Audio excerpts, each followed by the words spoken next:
Ողջույն հարգելի բարեկամներ, մի քանի հարցեր կա, որի մասին ուզում եմ այսօր խոսեմ ձեզ հետ, բայց մինչ այդ ավարտվեցին ֆուտբոլի աշխարհի առաջնության 4-րդ եզրափակիչ հանդիպումները, արդեն բարձր են այն 4 թիմերը, ովքեր շարունակելու են պայքարը գավաթի համար, ուրեմն Իսպանիա, Ֆրանսիա, Արգենտինա եւ Անգլիա։ Հետաքրքիր է, որ հենց այս 4 թիմերը զբաղեցնում են FIFA-ի դասակարգման առաջինից մինչև 4-րդ հորիզոնականները եւ նրանք էլ դարձակից եզրափակիչ մասնակիցներ։ Եվ նաեւ մի հետաքրքիր բան կա այստեղ, եթե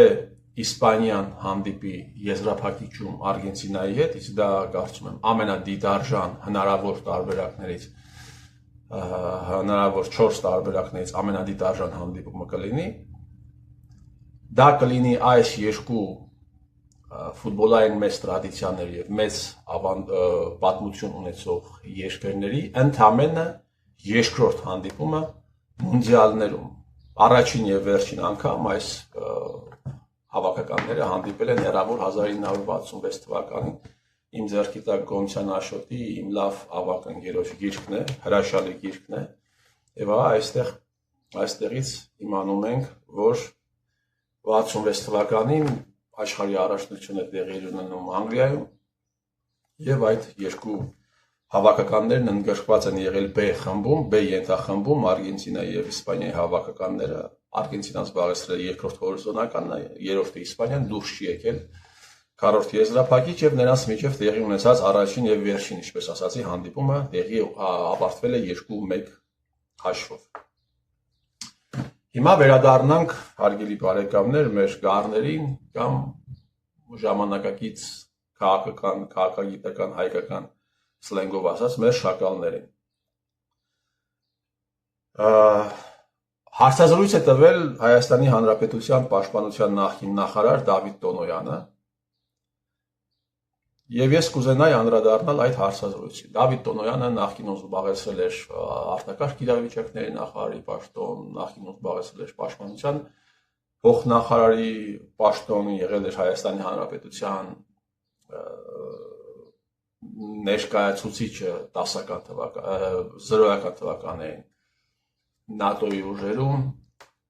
Դավիթ Տոնոյանը եղել է Հայաստանի Հանրապետության պաշտպանության փոխնախարարը այն ժամանակ, երբ Փաշինյան Նիկոլը իր ջոկատի հետ մայիս ամսին մասնակցում էր ապրիլյան պատերազմին։ Եվ այս դրվագը ուշագրավ է նրանով, որ այդ ընթացքում հայկական գունդը շարում են, որպեսզի Փաշինյան Նիկոլը ելույթ ունենա գնդի առաջ, դա 16 թվականն է։ Դա ուշագրավ է նրանով, որ գունդ են շարում, որպեսզի այն անձնավորությունը, ով տարիներ շարունակ ամենաընդդիմադիր հռետորաբանությամբ է հանդես եկել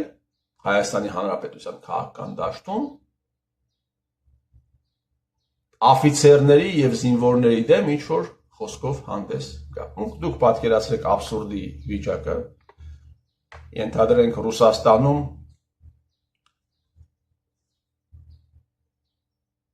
Վլադիվոստոկում կամ Կրասնոդարում աֆիցերներին ու զինվորներին ինչ-որ մի զինվորական ստորաբաժանման շարում են, որպեսզի ելույթ ունենա նրանց առաջ, ենթադրենք Յաշնը, որպեսզի ելույթ ունենա նրանց առաջ, ենթադրենք, չգիտեմ, որպեսզի ելույթ ունենար, ենթադրենք Նավալնին։ Այդպիսի բան կարող է տեղի ունենալ, ոչ Հայաստանի Հանրապետությունում տեղի ունեցել է։ Եվ Դավիթ Տոնոյանը այդ ժամանակ պաշտպանության փոխնախարար էր, ես համարյա վստահ եմ, որ դա տեղի է ունեցել իր միջնորդությամբ։ Իմիջիայլոց, երբ 20 թվականին ես սրա մասին պոստ գրեցի, 168-ի լրագրողը այդ ժամանակ պաշտպանության նախարար Սեյրան Օհանյանն էր, 168-ի լրագրողը զանգել էր Սեյրան Օհանյանին, ասել էր, որ ես այսպիսի post եմ արել, խնդրել էր բարձաբանում, Սեյրան Օհանյանը ասել էր, դե ինչ կա, եթե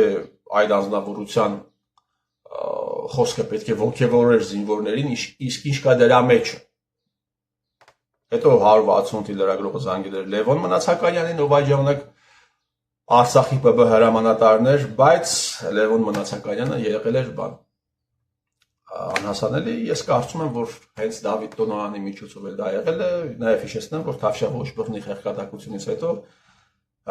Նիկոլ Փաշինյանը Դավիթ Տոնոյանին նշանակեց Հայաստանի Հանրապետության պաշտպանության նախարար։ Դավիթ Տոնոյանը հարցազրույցի ժամանակ ասում է, որ նոյեմբերի 9-ի փաստաթուղթը դա պարտություն չի եղել։ Ուրեմն կա հստակ ձևակերպում, ինչ է իրենից ներկայացնում կապիտուլյացիան։ Կապիտուլյացիան դա պայքարի շարունակության դադարեցումն է, կարող եք վերցնել ցանկացած բառարան նայել, հակառակորդ կողմի պայմանների ընդունմամբ։ Եվ դու ընդունում ես հակառակորդ կողմի պայմանները եւ պատերազմը, պայքարը,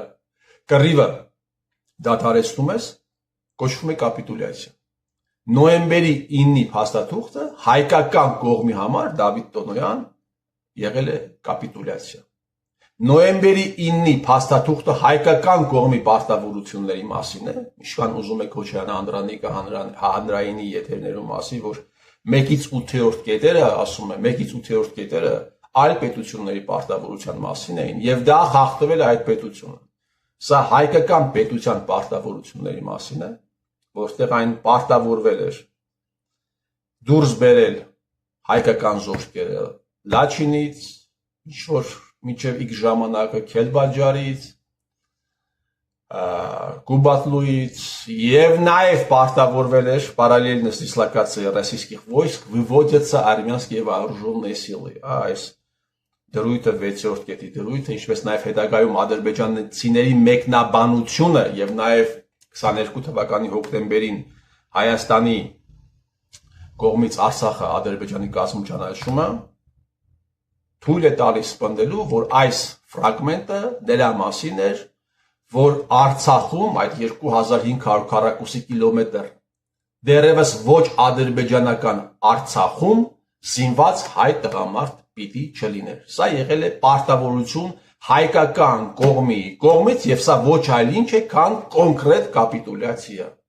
Դավիթ Տոնոյան շատ կոնկրետ կապիտուլյացիա։ Դավիթ Տոնոյանը նաև խոսեց, այսպես հպանցիկ խոսեց հոկտեմբերի 10-ի հրադադարի վերաբերյալ, ասելով, որ այն խախտել է Ադրբեջանը։ Իհարկե ինքը այս սուտը ասելուց հետո գլուխը մի պահ կախեց, որովհետև ինքը հասկանում է, որ սա սուտ է։ Ես մեկ անգամ ուզում եմ ասել, ես հոկտեմբերի 10-ի հրադադարի վերաբերյալ, հարգելի բարեկամներ, ես երևի 100-ին մոտ լայվեր, հարցազրույցներ եւ գրառումներ եմ արել 100-ին մոտ։ Ես հաղորդումներ եմ ունեցել հոկտեմբերի 10-ի հրադադարի վերաբերյալ Պոլիտիկայում կայքում, առանձին լայվեր եմ երել, հարցազրույցներում եմ ասել, Մուրադյան Արտակի մոտ եմ խոսել եւ այսպես շարունակա։ Հոկտեմբերի 10-ի հրադադարը Ադրբեջանը բացարձակապես պետք չուներ խախտելու։ Հոկտեմբերի 10-ի հրադադարը խախտվել է հայկական կողմի կողմից։ Ես վստահ եմ, որ այդ հրադադարի խախտումը նաև եղել է պարտադրված արևմուտքի կողմից։ Եվ նաև Դավիթ Տոնոյանը դեռ պիտի պատասխանի այն հարցերի, թե ինչու էր, ճիշտ է, այս լրագրողները այդ հարցերը չեն տա, որովհետև սա մի անսամբլ է, հարգելի բարեկամներ, լրագրողներ, նախկին պաշտոնյաներ, ներկա պաշտոնյաներ, մի անսամբլ է։ Դեռ Դավիթ Տոնոյանը պիտի պատասխանի, դեռ Օնիկ Գասպարյանը պիտի պատասխանի, թե ինչու էր ամեն անգամ հրադադարի ռեալ հնարավորությունից 5 պակաս կամ անց 5 հայկական կողմը խփում Գյանջայի բնակելի թաղամասերին։ Ինչու։ Ակնհայտ է, որ այն ունեցել է երկու մոտիվ։ Առաջինը չդադարեցնել պատերազմը, ռազմական գործողությունները, երկրորդ ստիպել Ադրբեջանին, որպեսզի նա համարժեք պատասխանի հայկական կողմին, իսկ համարժեք պատասխանը կլիներ Գյումրիի ռմբակոծությունը, որտեղ գտնվում էր ռազմաբազա։ Այս հարցերին Դավիթ Տոնոյանը եւ Օնիկ Գասպարյանը ինչքան էլ գտնվեն այս երկու ստահակները Սերժ Սարգսյանի հովանավորության տակ, այս հարցերին իրենք պետք է պատասխանեն։ Վաղ ժամանակը կգա, իրենք այս հարցերին պատասխանելու են։ Սերժը հո հավերժ չի, Տոնոյան Դավիթ։ Սերժը հավերժ չի, Օնիկ Գասպարյան։ Ծեր մարդ է, այսօր կա, վաղը կարող է չլինել։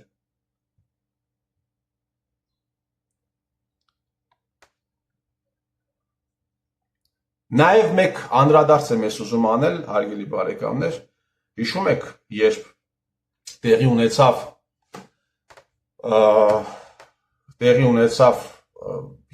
եկեղեցու դեմ պայքարի ուժգնացում տեղի ունեցավ, մի տարի առաջ այս ֆազան սկսվեց, դուրս եկան բլոգերները, լրագրողները, քաղաքական գործիչները եւ սկսեցին դրանում մեղադրել Ադրբեջանի հոգևոր առաջնորդին։ Ասելով, որ Ադրբեջանի հոգևոր առաջնորդը պատվիրել է Փաշինյան Նիկոլին, որպեսզի հարձակվի եկեղեցու վրա։ Ես այդ ժամանակ բազմաթիվ գրառումներ եմ արել, բազմաթիվ հարցազրույցներ եմ տվել,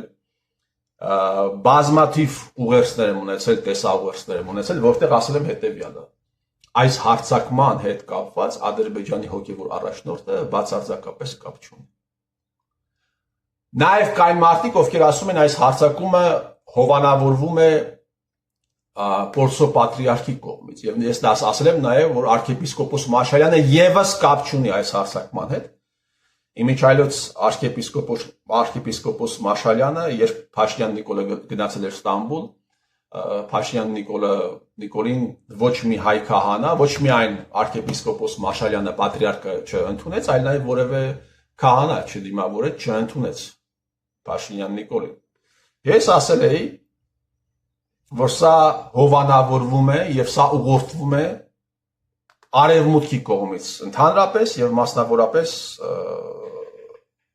Վատիկանի կողմից։ Եվ դուք տեսաք, հարգելի բարեկամ, նաև վերջերս ռուս բանկերները զանգել էին ԵԱԿ բարձրաստիճան պաշտոնյայի, որտեղ ըստ էության հաստատվեց այս ամենը։ Եվ հիմա հետաքրքիր է այն մարդիկ, ովքեր այս հարձակման իրական պատվիրատուի անունները այդ ուժերին կոծկում են դնելով ադրբեջանցիների վրա, իրանք ինչ պիտի ասեն։ Իհարկե ադրբեջաներին կարող է հաճելի է այն ինչ տեղի է ունենում, այն բացասական է ինչ տեղի ունենում հանրապետում, բայց այնպես չէ, որ ինքնին պիտի դուք բարթեք ադրբեջանցի ու պիտի բարթեք երի վրա։ Մոլորեցնելով մարդկանց եւ պարտակելով իրական դեպքում իրական պատվիրատուների անունները եւ թշնամիների անունները։ Գագիկ Ծառուկյանը Հիսուս Քրիստոսի արձանը տեղադրում է արհամարելով հայ առաքելական եկեղեցու բազմադարյա անդույթները, տրացիաները։ Գագիկ բանդույթ է եւ սա ինչ է Փաշինյան Գագիկյանին։ Arczepiskopos Մաշալյաններ այս հրադադարձյանին։ Իմիջայլոց նրա արածը ավելի մեծ հարված է առաքելական եկեղեցուն, ինչ արեց հետո Փաշինյան Նիկոլը գաղտնացելով եկեղեցու arczepiskoposների, episkoposների որոշերով։ Դա որ պատմության մեջ նրա արածը կամ որ ավելի վտանգ։ Մեծ եթե իհարկե կարողանա ավարտին։ Մեզ պետք է միայն առերեսվել, ընդունել իրականությունը եւ իմանալ ճշմարտությունը։ Սուրբ գրքում գրված է, որ ճշմարտությունը կիմանաք եւ այն ձեզ կազատե, եւ Փաշինյան Նիկոլին ու այս ռեժիմին պիտի պայքարի պիտի դուրս գան այն մարդիկ, ովքեր կարողանում են գնալ ճշմարտության հետևից, գնալ արդարության հետևից։ Մնացած բոլոր պայքարի եղանակները ձախողված են, ու կարճաժամկետ կարող է ինչ-որ հաջողություն լինի, բայց երկարաժամկետ պետության համար, ազգի համար նրանք ունենալու են զրոյական արդյունք։ Եվ ես վստահ եմ, կգա այն օրը, երբ Հայաստանի Հանրապետության ներքին գործերի նախարարը կամ ազգային անվտանգության ծառայության տնօրենը պետական հեռուստաընկերությունից կսկսի խոսել իրականում հայ ազգի հետ տեղի ունեցածի մասին, ցույց դնելով դոկումենտներ եւ դրանից անմիջապես հետո կհետևեն կոնկրետ գործողություններ։ Այն մարդիկ, ովքեր այս ամենի հեղինակներն են, պիտի կանգնեն դատարանի, պիտի կանգնեն դատաստանի առաջ եւ հայ ժողովուրդը պիտի ազատվի իրեն հեծած ստահակ հայերից, իրեն հեծած գործակալ հայերից, այլ պետությունների հրահանգները, հրամանները, դիրեկտիվաները հայ ժողովրդի հաշվին կատարող հայերից։ Ես ձեր տիրոջ մերը